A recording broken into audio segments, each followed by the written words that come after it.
You ever get that kind of phone call that rips the floor out from under you? It was a Thursday.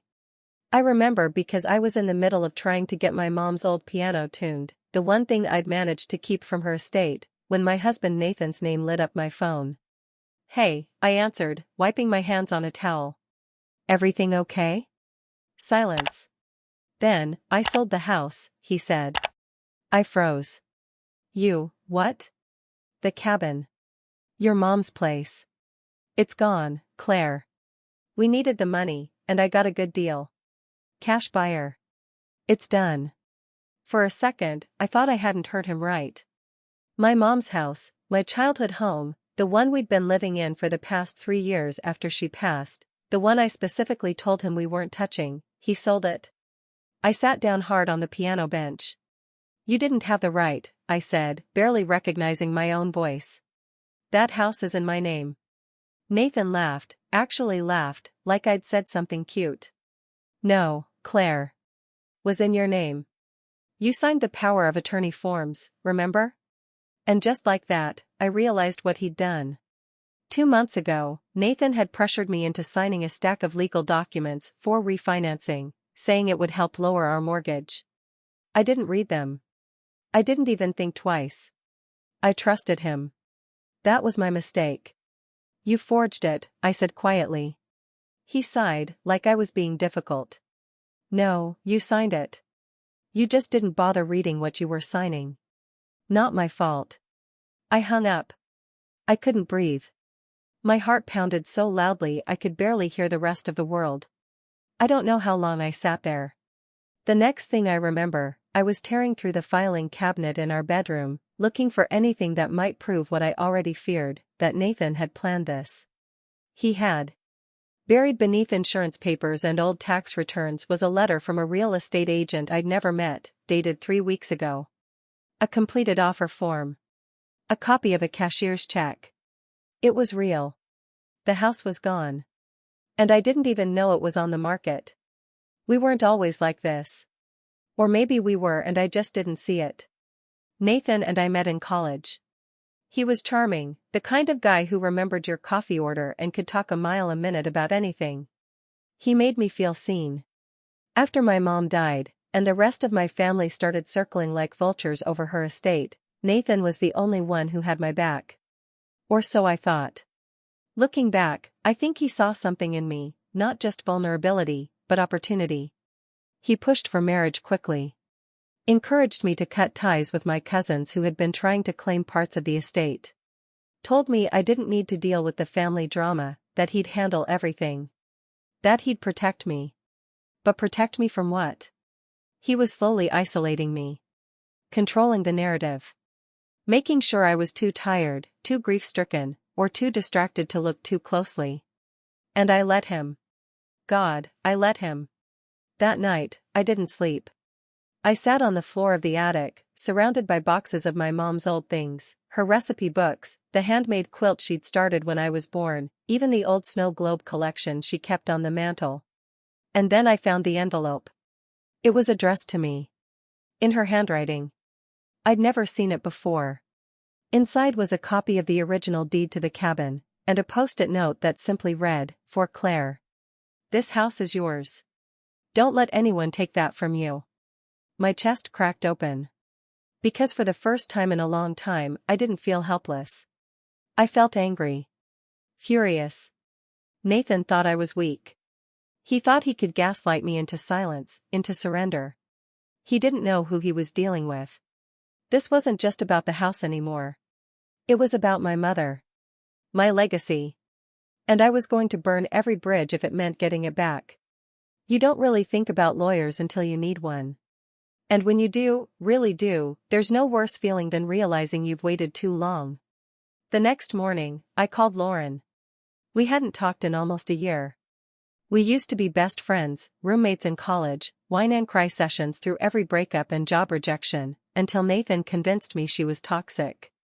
Said she was jealous, that she didn't respect our marriage. I believed him. That's the thing about manipulative people. They don't take your support system, they convince you to hand it over, piece by piece, with a smile on your face. Lauren answered on the second ring. Claire? I exhaled. Hey. I. I need your help. The silence that followed said more than any words. I expected coldness.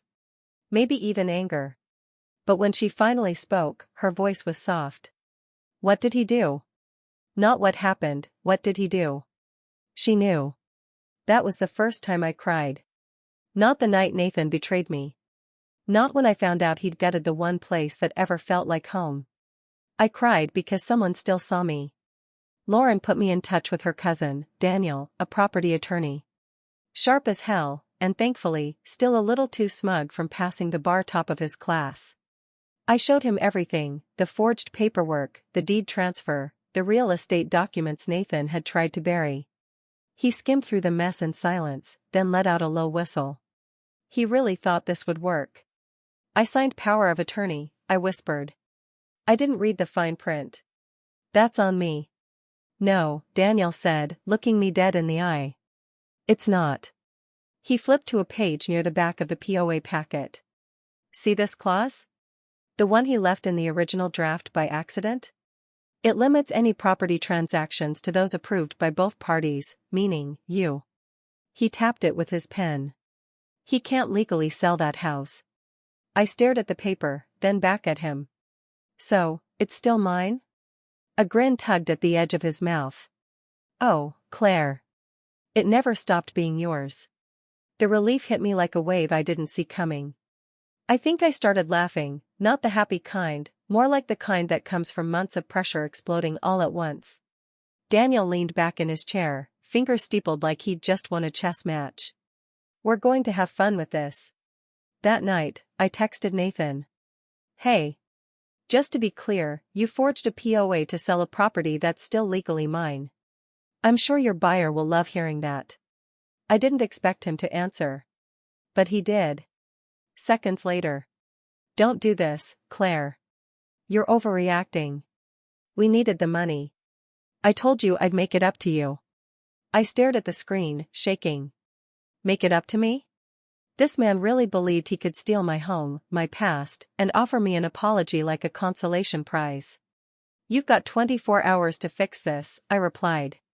Call off the sale. Inform the buyer. Or I go public. His response came almost instantly. You wouldn't dare. That's when I smiled. Because the truth was, I would. I already had. Daniel filed an injunction first thing the next morning, blocking the sale until ownership could be verified. The buyer, some big-shot developer planning to modernize the area, wasn't thrilled. Turns out they'd already started demo plans. Scheduled a crew. Had no idea the POA was legally void. And now? They wanted answers. Nathan tried to call me 3 times that day. I didn't answer. Left every call to ring out just so he could sit with the silence. Then he emailed me.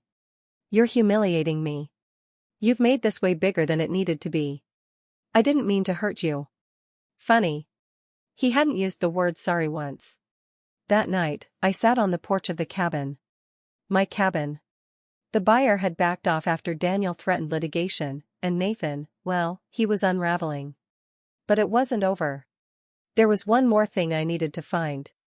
My mom always kept a hidden safe in the wall behind the fireplace. She never told me the combination, said it was for emergencies only. But after a few tries, Noah's birthday, the year she bought the house, I found it. Inside? The original will. Handwritten.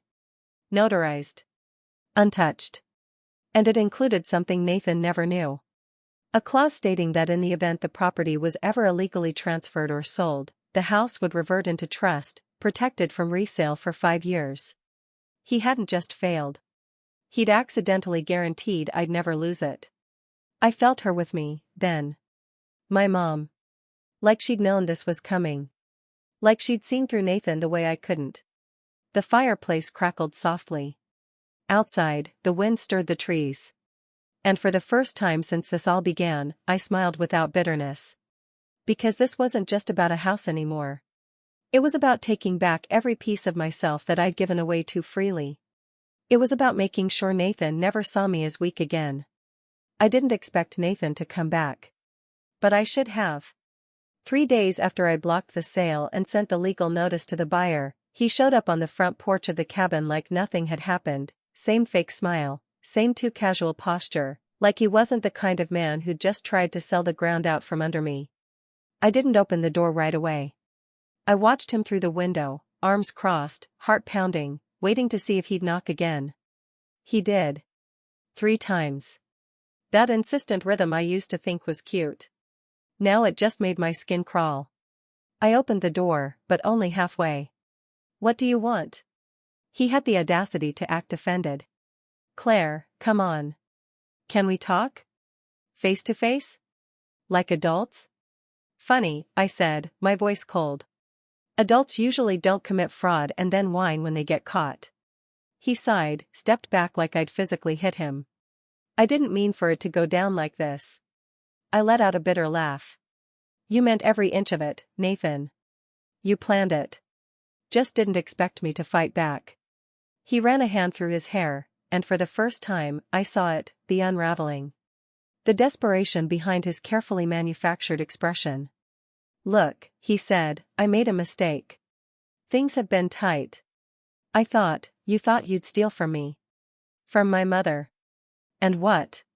Get a fresh start without the inconvenience of me?" His eyes narrowed. "There it is," he snapped. "The martyr act. Always so dramatic. God, Claire, it was just a house." "Just a house." I nearly lost it. "No, Nathan. It wasn't just a house. It was my home. The last thing I had left of her. And you treated it like a pawn on a chessboard." He shifted, eyes darting past me, scanning the interior like he was still looking for something to claim. "You didn't even want this place," he muttered. "You said it made you feel trapped. Too many memories." My jaw clenched. "That's exactly why I had to keep it." "Because those memories? They're all I have." For a second, I thought he might yell. The way his jaw tensed, his hands balled into fists, but then he exhaled, trying to repackage himself into the composed man I once loved. "I'm here to make it right," he said. "To talk like grown-ups. You blindsided me, Claire. Lawyers? Injunctions? You embarrassed me." I stepped fully into the doorway, blocking his view of the cabin behind me. "No, Nathan. You embarrassed yourself. And just so we're clear, this? Right now? Isn't a reconciliation. It's a warning." I held up the envelope. His eyes dropped to it, thick, formal, legal. "I'm pressing charges." He paled. "You can't be serious." "I'm deadly serious," I said. "Forgery. Attempted fraud. And now trespassing." I stepped back inside and started to close the door.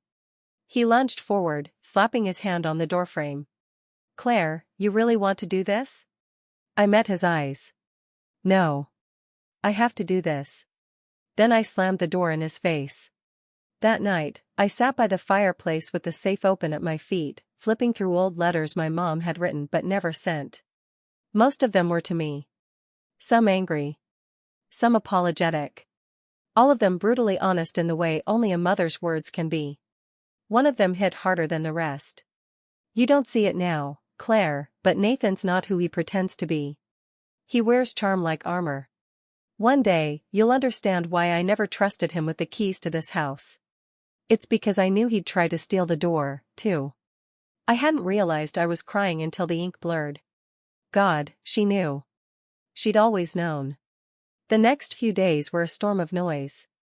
Nathan sent messages, texts, emails, even a handwritten letter taped to the cabin gate like some pitiful romantic gesture. My lawyer said not to respond. So I didn't. But he wasn't done. One afternoon, I drove into town to grab groceries and came back to find the front porch vandalized. Graffiti, red spray paint across the siding, crude and angry, liar. Thief. Bitch. My breath caught in my throat. I stood frozen, keys in hand, while my mind tried to process what I was seeing. The wind carried the scent of paint, fresh, cloying. He'd done this less than an hour ago. And I knew, deep in my bones, that it was Nathan. Not just because of the words, but because of the handwriting. I'd seen it before. Sloppy, rushed, unmistakably his. I filed a police report. They took photos, asked questions, promised to follow up. But I wasn't stupid. Nathan would get a slap on the wrist, if that. Still, I had one thing on my side he didn't. Documentation. I kept every message. Every voicemail. Every piece of evidence. And now? I had motive. I had witnesses. I had the truth. And soon, the world would have it too. The message came in just past midnight. It was one of those weird half-dream moments where I thought I'd imagined the buzz. I was curled up on the couch, a blanket wrapped around me like armor, sleep still elusive even with the fire crackling low. I reached for my phone, expecting another thinly veiled threat or guilt trip from Nathan. But it wasn't from him. It was a name I didn't recognize, Alyssa W. Hi Claire. I know this is out of nowhere, but I think we need to talk. It's about Nathan. I sat up straight, fully awake now. My heart thudded hard against my ribs. I hesitated, fingers hovering over the screen. Who was she? Another buyer? A lawyer? Or, God help me, someone else Nathan had deceived? I replied cautiously. What exactly do you think I need to hear? Her answer came within seconds. I'm his ex. He did something similar to me 5 years ago. You're not the first. But you can be the last. Can we talk? Please. I stared at the message, the words swimming.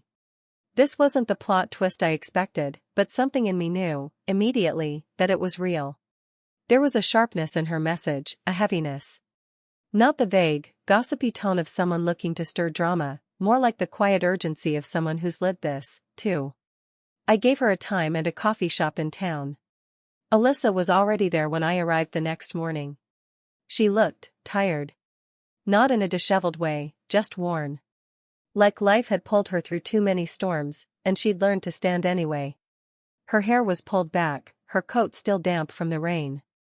She glanced up when I walked in and gave a faint smile. Claire? I nodded. We sat. She didn't waste time. I was with Nathan for 4 years. We were engaged.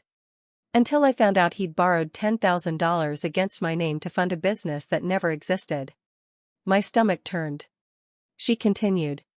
He convinced me to co-sign a lease on a commercial property. Told me it was for a coffee shop he wanted to open. Said he'd done all the research, had partners lined up, clients ready. I believed him. Her voice tightened. Turns out, he never intended to open anything. He flipped the lease, pocketed the advance money from the new tenant, and ghosted the whole thing. I got stuck with the penalties. Why didn't you press charges? I asked. I tried. But he was smart. Slippery. Used a shell name on the transfer. Had me sign something without realizing it was a liability agreement. By the time I understood what happened, the paper trail was clean, and I looked like an idiot. I didn't speak. I just stared, every word sinking like lead. Alyssa leaned in, her eyes sharp. But your case is different. He forged your name. That's real fraud. And he left a trail, you just have to follow it. She reached into her bag and slid a folder across the table. Everything I ever had on him. Emails.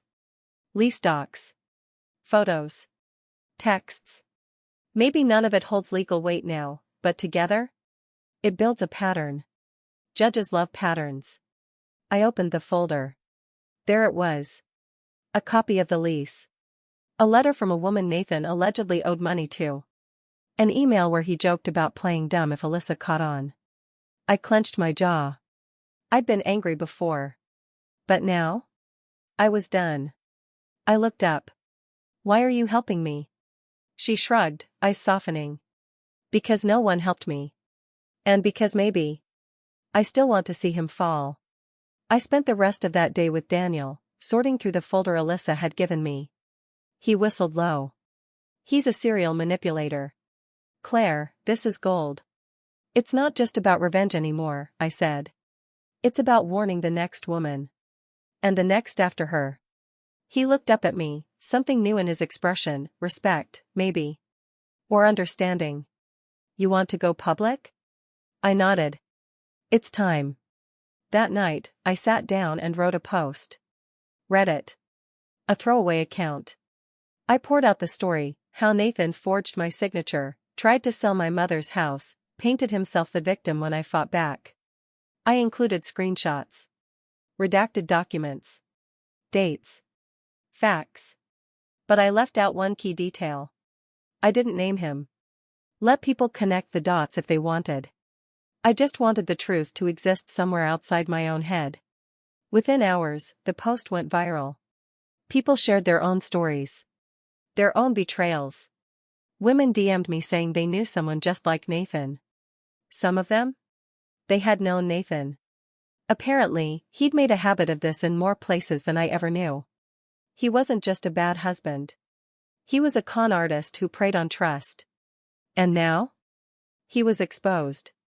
At 3:17 a.m., my phone rang. It was Nathan. I didn't answer. But I did listen to the voicemail. His voice was hoarse, frantic. Claire, take it down. You don't understand what you've done. People are calling me. My job is on the line. This isn't fair. You don't get to paint me like the villain. You don't get to destroy me. I smiled in the dark. Because maybe? I did. I didn't sleep the night before the hearing. Not really. My body was still. My eyes closed. But my mind was on fire, flipping through every interaction I'd ever had with Nathan, rewinding moments I once dismissed as harmless. A look. A phrase. A signature on a document I hadn't read closely enough. Daniel picked me up at 7:30 sharp, his briefcase already stuffed with neatly tabbed folders. You ready to bury him? He asked, like we were heading into a poker game and not the most consequential moment of my life. I smiled. I'm ready to end this. The courthouse smelled like floor polish and tension. We sat outside the courtroom for nearly 20 minutes while Nathan's attorney argued for a delay, claimed he hadn't had enough time to review evidence. The judge wasn't having it. Then, just as the clerk opened the doors and called us in, I heard my name. Claire? I turned, heart skipping. It was Nathan's mother. Of all the people I thought might show up, she wasn't one of them. We hadn't spoken in almost a year. Not since the Christmas fight, when I'd quietly told her Nathan had drained part of my inheritance to buy crypto behind my back. She didn't believe me then. She believed me now. Her face was pale, lips pressed into a thin, unreadable line. I know you don't want to see me, she said. But I need you to know, he did the same thing to his last fiancée. I blinked. What? She nodded, eyes brimming. Her name was Jessica. I didn't know until recently. She reached out after your post. I thought it was just a bad breakup, but, she stopped, pulled a folder from her purse. Bank records. Withdrawals. The engagement ring he bought her? He returned it. Kept the refund. Told everyone she called it off. I stared down at the documents, too stunned to speak. I know it doesn't make up for anything, she said. But I want to help. I looked up at her, this woman who'd always treated me like the quiet inconvenience Nathan married out of obligation, and for the first time I saw something different. Regret. And maybe something closer to courage. You want to testify? I asked. She met my eyes. Yes. Nathan looked like hell when he walked into the courtroom. His usual slicked-back confidence was frayed at the edges, suit wrinkled, dark circles under his eyes, and a visible twitch in his jaw when he saw me sitting beside Daniel. His attorney, a man who looked like he'd stepped straight out of a real estate brochure, tried to open with charm. Your Honor, this is clearly a domestic dispute. A misunderstanding, blown out of proportion, the judge didn't even look up from her notes. Forgery is not a misunderstanding. Nathan flinched. Daniel stood, calm as ever, and began walking through the paper trail like a surgeon. The forged power of attorney. The buyer communication without Claire's knowledge. The attempt to circumvent the trust clause. The vandalism. The voicemails. But the real punch came when Nathan's own mother took the stand. Her voice trembled at first. But then it grew steady, firm, and filled with years of truths she'd never dared to speak. I defended him when I shouldn't have. I believed him when I shouldn't have. But the evidence, it's undeniable. And I can't stay silent anymore. Nathan wouldn't meet her eyes. I wanted to feel pity. But all I felt was clarity. This man had manipulated everyone. And now? It was finally catching up to him. The judge recessed for 20 minutes after closing arguments. I stood outside the courtroom, staring at the old oak bench in the hallway, thinking about how much had changed in so little time. Nathan used to sit beside me on benches like this, holding my hand, whispering plans for the future. I used to believe him. I used to believe in him. Now? I wouldn't trust him to hold an umbrella for me in the rain. Daniel joined me, sipping a coffee like we hadn't just emotionally dismembered someone in front of a judge. "She's going to rule in our favor," he said. "You did everything right." I nodded, but my heart was still pounding. Because even if I won, there were pieces of me that would always carry the scars. The house was never just about walls or deeds. It was about identity. About being stolen from without even realizing it. About fighting to get it back. When the judge returned, her ruling was swift and decisive. The sale was voided. Nathan was ordered to pay all legal fees. And, pending review, the DA's office would pursue fraud charges. The forged documents alone carried a felony count. Nathan didn't say a word. He just stood there, jaw clenched, red-faced, like a child being forced to sit through a lecture. I didn't look at him when I left. I didn't need to. Because for the first time in a long, long time, he wasn't the one with power anymore. The house was quiet again. Not peaceful quiet, haunted quiet. The kind of silence that settles after a storm, when everything's technically in one piece, but nothing feels quite the same.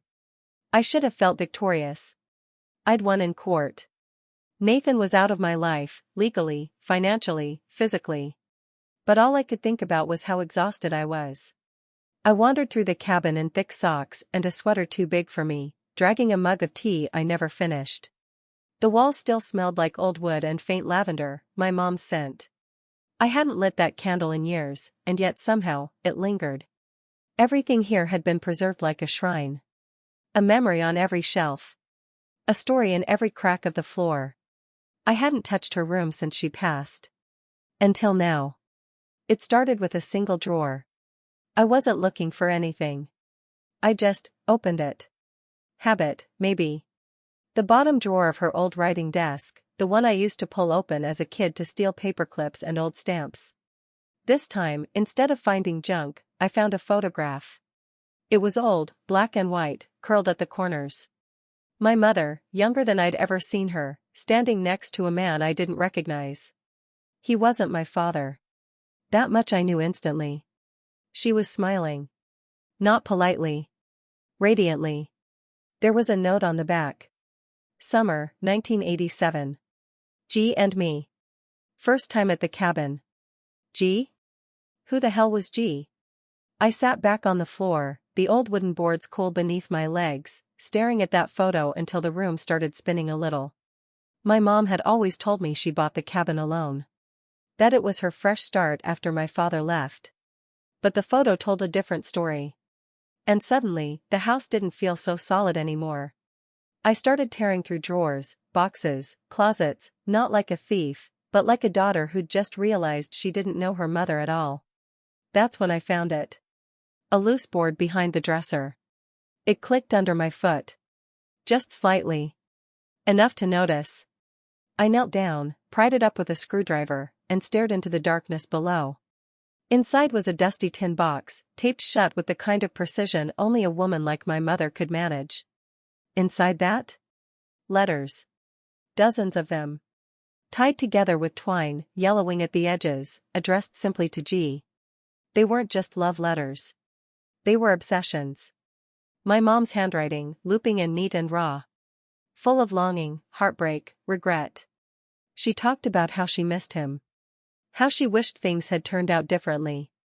How the cabin reminded her of everything and nothing at once. And then there was one addressed to me. Written, I'd later see, 2 weeks before she died. Claire, if you're reading this, it means you've found the truth I kept buried, both literally and emotionally. I was never as strong as I pretended to be. I didn't buy this cabin alone. and I built it together. We were in love, the kind of love that ruins you for anyone else.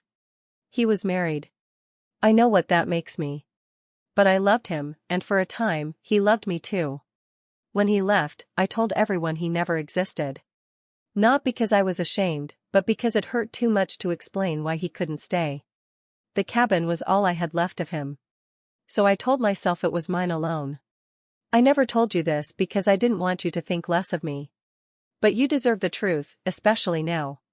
Because I know what Nathan did. I knew the kind of man he was long before you did.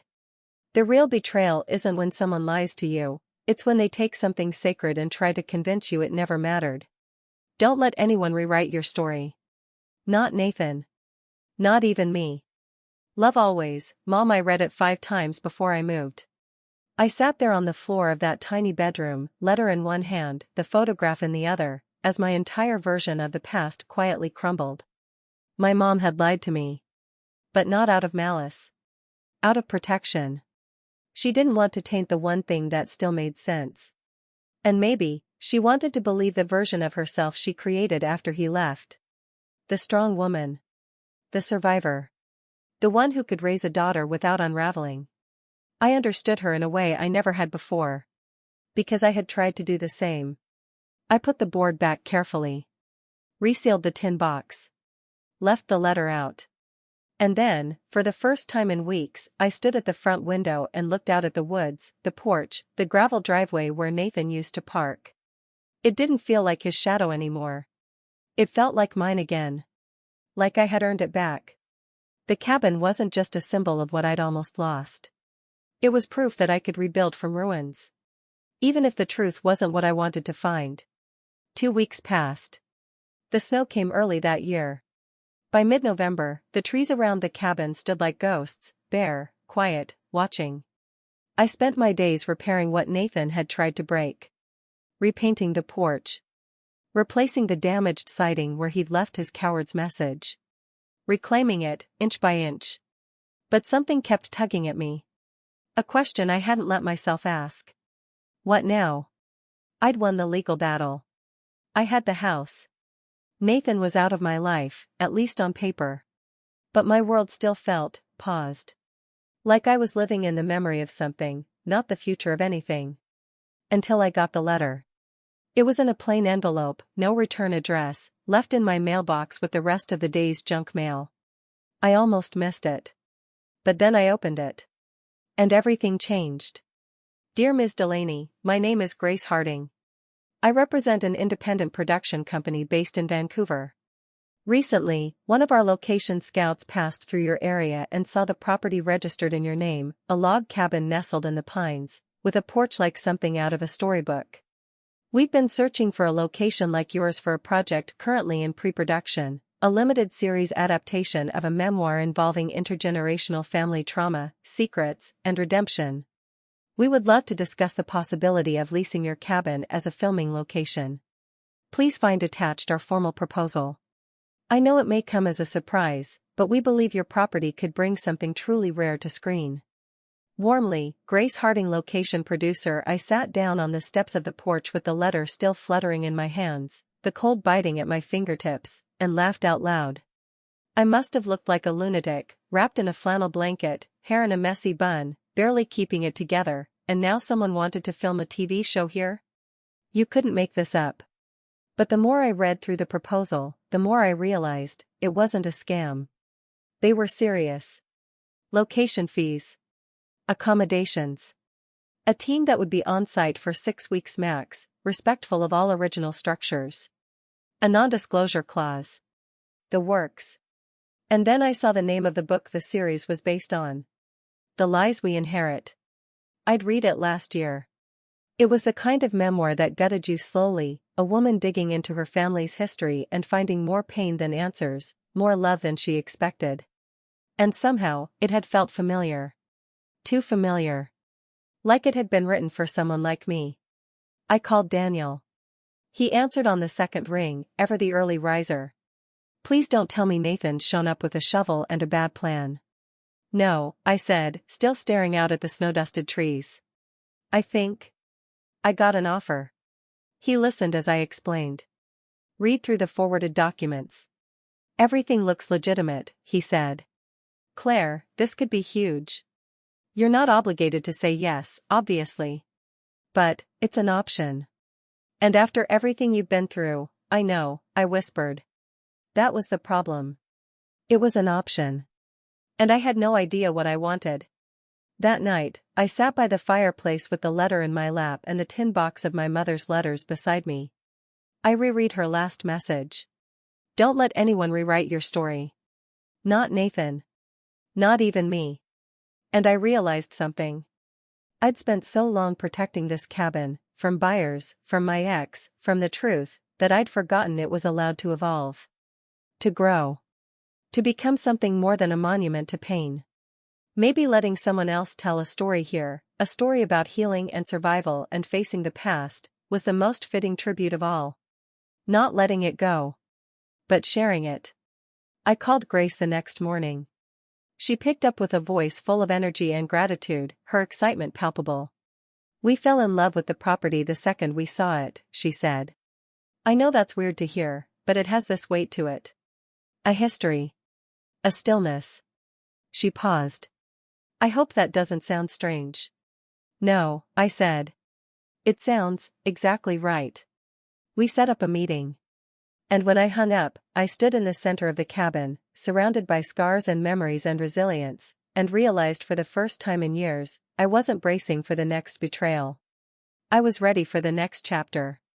Not because I'd buried the past. But because I'd finally learned how to carry it. By the time the production crew arrived, the cabin felt more alive than it had in years. Trucks lined the gravel driveway. Cables stretched like vines across the yard. There were clipboards, walkie-talkies, and coffee cups everywhere. I should have felt overwhelmed, strangers occupying the space I'd fought so hard to protect, but instead, I felt, oddly at peace. The crew was respectful. Gentle with the furniture. Kind to me. One of the actors even offered to help carry firewood to the shed. I think he thought I was part of the art department. I didn't correct him. Grace stopped by every morning with a pastry and a smile, her hands always full, her phone always ringing. We're ahead of schedule, she said on the second day, sounding surprised. You know that almost never happens? I didn't. But I was glad.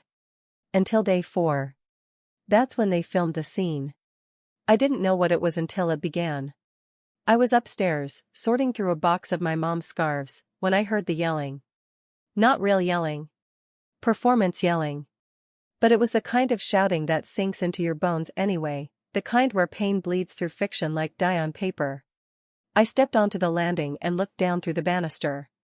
There, in the living room, stood the two lead actors, a woman in her 30s and a man with that deliberately handsome, tragic face casting director's love. They were arguing about a lie. He'd sold the family's land behind her back. He said it was for their future. That she'd understand one day. And she stood there, eyes wet but steady, voice like steel, and said, "You didn't take the land. You took trust. You took choice. You took the one place that knew me before you did." The room went quiet. The director whispered, "Cut." But it echoed anyway. I turned and went back into the bedroom. And locked the door. I didn't cry. Not right away. Instead, I sat on the edge of the bed, that line echoing again and again in my head. You took the one place that knew me before you did. God, I hadn't even written those words, but they split me open like they'd been carved from my ribs. Because that's exactly what Nathan had tried to do. Erase what made me me. Rewrite my past so that everything, even the house I was born in, could be folded into his narrative. His needs. His control. It was never about the house. It was about ownership. And somewhere in all of this, in the betrayal and the fighting and the stubborn, lonely rebuilding, I'd never fully grieved that. I'd fought back, sure. I'd survived. I'd won. But I hadn't mourned the version of me who trusted too easily. Who loved without armor. Who believed that saying forever meant anything in the mouth of someone like him. Later that night, Grace found me sitting on the back steps, staring out at the trees. "You okay?" she asked, her voice soft. I nodded. Then shook my head. That scene, I know. She sat beside me. We chose the script because it hurt. Because it was true. But I never imagined it would hit someone this closely. It wasn't your fault, I said. No, she replied. But I'm still sorry. I looked at her, this woman who had turned a stranger's house into art, and asked the question I'd been avoiding since the letter first arrived. Why here? She was quiet for a long time. Then she said, because the moment I stepped onto this porch, I felt it. The weight of something. Not sadness, exactly. Just history. Like the walls had stories to tell, but they'd been waiting for someone to ask. I swallowed hard. And because, she added, when I saw your name on the deed, I recognized it. My breath caught. You knew me? No. But I knew about you. I'm friends with Alyssa. Of course. Nathan's ex. The woman who warned me. The one he ghosted with 10 grand and a smile. She told me what happened. Not all of it, but enough. And when the team started looking for a cabin with soul, I suggested yours. I sat in stunned silence. You wanted to give me a chance to rewrite the story. Grace nodded. Or at least, reclaim the ending. I stayed up late that night, walking the halls of the house, barefoot, touching the walls like I was learning them all over again. This place had held so many versions of me, the little girl painting on the floor while mom typed at her desk. The angry teenager slamming doors. The grieving daughter, burying her mother's ashes out by the pine tree. And then the betrayed wife. The woman who almost lost everything. But now? Now there was a new version. The survivor. The storyteller. The woman who stayed when it would have been easier to run. The last day of filming was bittersweet. The crew packed with the efficiency of people who've done this 100 times, cameras boxed, lights disassembled, cables coiled into perfect loops. But the air felt different. Like we were all aware that something intangible had settled in the cabin, something sacred we couldn't quite name. Grace hugged me before she left. You did more than just survive this place, Claire. You transformed it. I smiled, but didn't say anything. Not yet. Because deep down, I had a feeling it wasn't over. And I was right. The knock came just after sunset. I was sitting at the kitchen table, sipping lukewarm tea, still wearing the same sweater from the morning. The house was so quiet, I heard the creak of the porch before the first knock even landed. I knew who it was. I didn't want it to be him. But I wasn't surprised. Nathan. He looked smaller somehow. Like a man who had finally been forced to look at himself without the usual illusions. His coat was worn. His posture unsure. But his eyes, those same eyes that once knew how to melt me, still scanned the room behind me, like he was looking for something to claim. I didn't invite him in. I stepped out instead, pulling the door closed behind me. Nathan. He exhaled like my name was a burden. I saw the show announcement, he said. Online. I didn't know they were filming here. I waited. Let the silence sit heavy between us. I came to say I'm sorry, he continued. For what?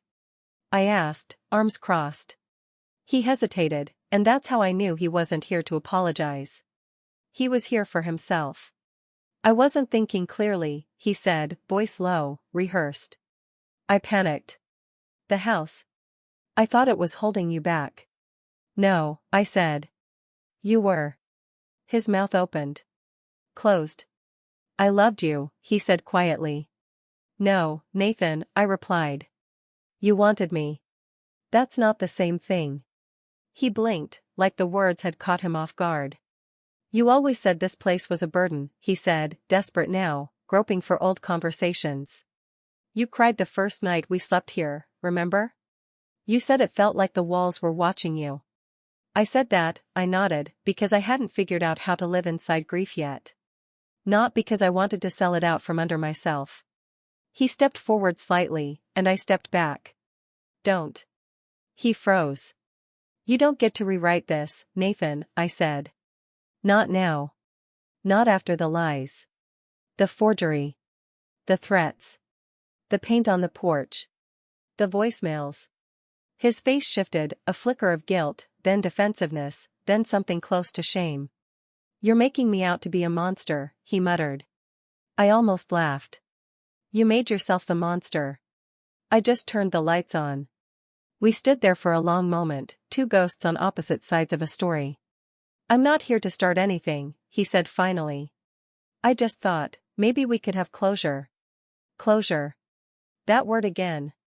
That neat, little box man like Nathan liked to pack their destruction into. A tidy excuse to walk away feeling better without actually fixing anything. "I already have closure," I said. "It's written in court documents, painted over your graffiti, and sitting in a tin box under a floorboard, next to a letter from a woman who survived you before I did." He looked stunned. "Alyssa?" I smiled. "And Jessica. And a few others, I'm sure." His face drained of color. "I'm not going to ruin you," I added. "You're going to ruin yourself. You always do." He tried to say something else, but I turned and opened the door before he could. And this time I didn't just go inside. I closed it behind me. And locked it. Not out of fear. Out of finality. Later, I sat at the same table, tea finally cold, staring out the window as his car drove away. No part of me wished I'd said more. No part of me wondered if he would change. He wouldn't.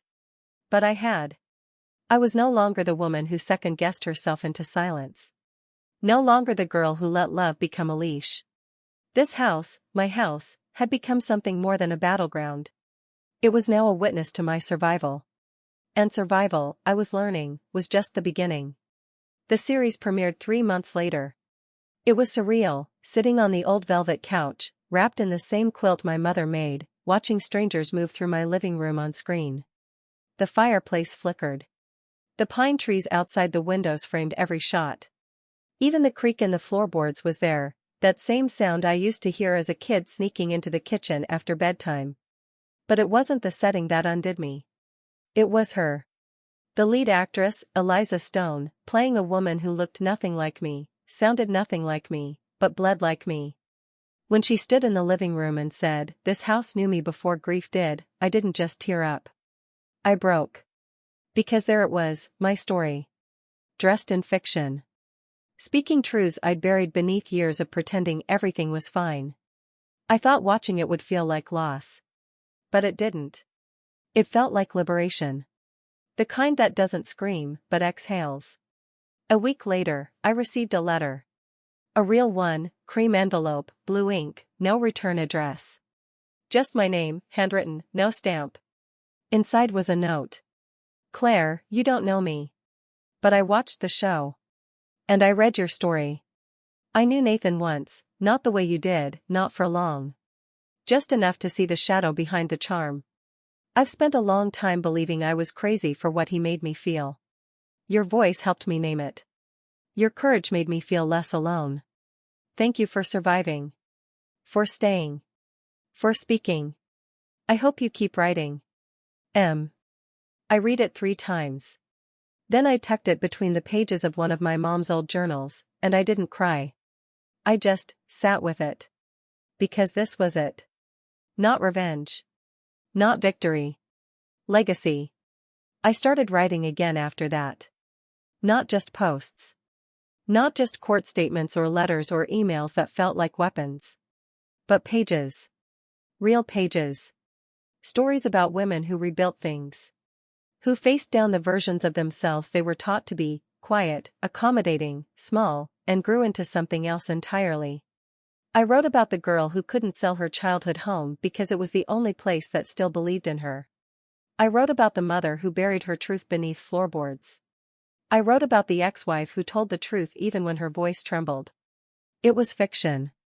But only kind of. Grace sent me a framed still from the series a few months after the premiere. It was a wide shot of the cabin's porch, sunlight breaking through the trees, the door half open, wind catching the curtains. She wrote on the back, "For the woman who turned her prison into a place of power." It hangs in the entryway now. Not because I need the reminder. But because I like greeting it every time I step through that door, the one he tried to close behind me.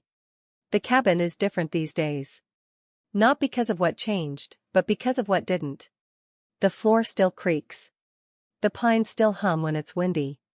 The fireplace still crackles with that uneven hiss that used to drive me crazy. But now, it all feels earned. Owned. Mine. And sometimes, when the air is still and the morning light hits the windows just right, I swear I hear my mom's voice, soft and amused. Don't let anyone rewrite your story. I won't. Not now. Not ever. And just like that, our story reaches its conclusion. If you've stayed with us till the end, why not support us by subscribing? It truly makes a difference. I've handpicked 2 more videos that I believe you'll love. Go ahead and check them out. I'll be right here, ready to share another story with you soon. Until next time.